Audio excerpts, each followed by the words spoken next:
many types of wireless, some high quality, some lower quality, but the most important aspect is that you know what you're doing when you use your wireless. So we do a lot of outdoor events this time of year for the holidays, and often involves some wireless mics dropped in various places. For example, we would capture a choir, we would use it for speaking engagements and MC type stuff, and the wireless has become essential to our business and function of our events. So we run Shure ULXD, and one of the reasons we do run the ULXD is because we are contracted with certain production agencies and other businesses, and some of the requirements, rider requirements, are ULXD or Axiom. So in our case, we happen to get a very good price on some ULXD, and that's what we decided to go with. It performs pretty flawlessly, but there is issues, and it depends on where you are.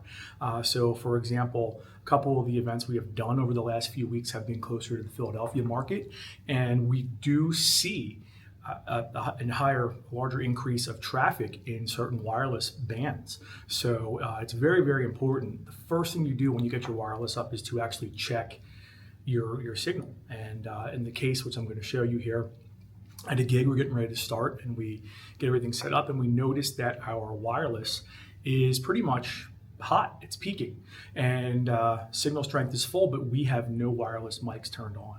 So there's a huge debate over wireless, and one thing I will always say is always buy the best wireless you can afford.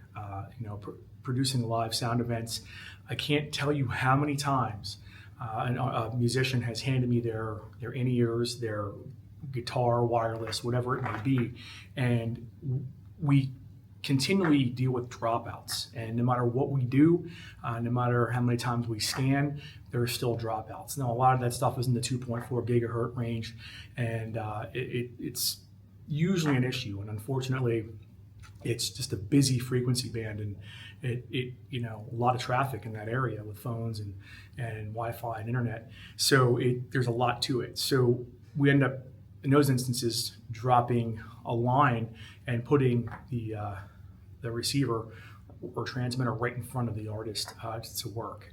But when we run our ULXD and we have the ability to scan and have so many open channels, it really is convenient, because there's areas where the wireless density and RF density is very intense. So we need to find open channels that will work for our event. Another reason, what's nice about ULXD, as well as QLX, even the SLXD, is being able to network. So all the units are networked together. So when we actually scan frequencies, it will do an entire group scan and scan all of our units that are linked at one time. And it basically, we're running 6 channels, 8 channels, 10 channels. It's taking care of all those channels at once rather than having to go through and individually scan. So with the ULXD, what you'll see in the video is we were able to go in there and we could scan all of our wireless channels at the same time and open up channels and frequencies that would work for the event. So take a look at the video. Let us know what you think. It's really simple.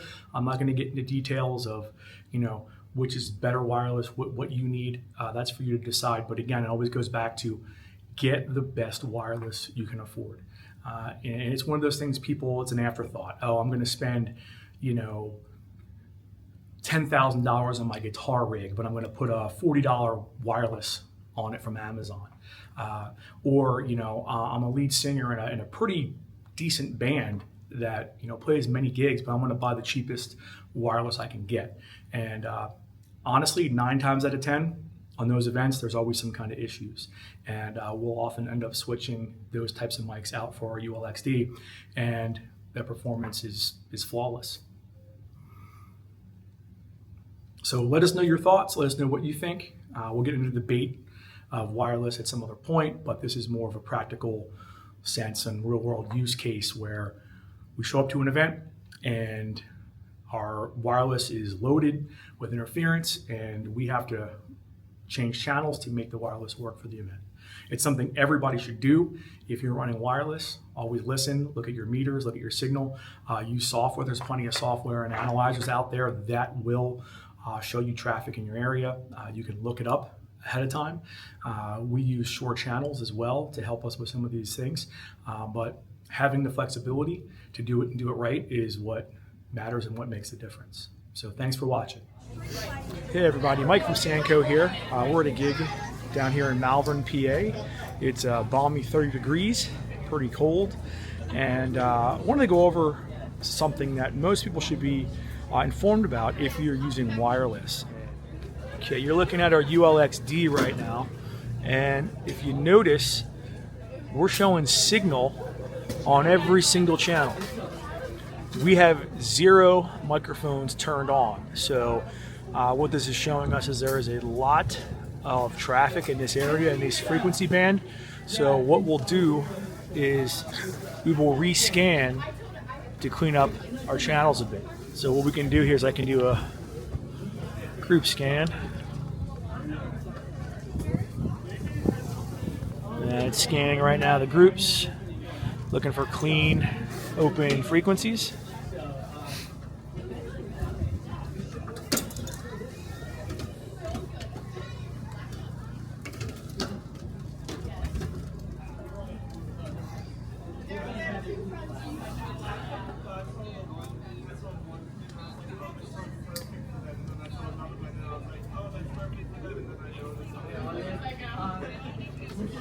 Okay, and now if you look at it, our channels are open.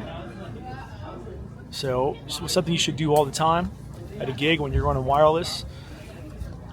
Check your area and look for traffic in that frequency range that you're using. It can be a gig saver.